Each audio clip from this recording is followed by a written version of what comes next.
Chiza napiga shida yako.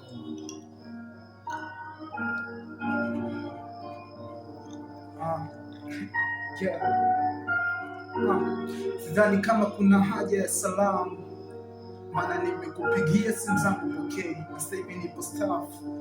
Kuna mambo nafanya, ukisema ngoja labda na mafani nitakucheki naona gani. Kama simu nimekupigia na bado hujapokea, sasa kumbe nini? Labda uko busy?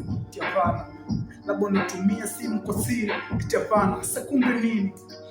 Sema nilichogundua ni rafiki una mapenzi ya kweli, so acha kuachokae mbali na mimi endelee na mambo mengine, maana umekosa kitu.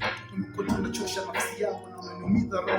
Akili inapochoka na waza fanye nini, labda nije kwako ndo kimbilio, kumbe sio, zaidi ya maumivu.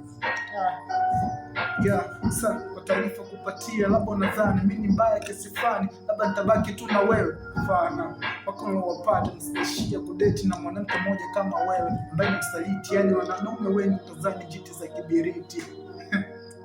Kwa taarifa yako nimepata alokuzidi tako, yani nimekuzidi shape, mabongo anakuambia nimekuzidi chura, so sijui utakaa wapi. Na wote nikimtaka ananipa na napokata si mmoja nazingatia, wewe ni nani? Bora ukae mbali na mimi.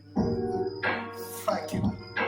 Ukiendelea kunitafuta nitakutusi mpaka basi. Isimu bora ukata kwanza, na wateja hapa staff wengi wanataka nihudumie, na kuwa na sio kitu. Kata simu bwana, sina mkomeni.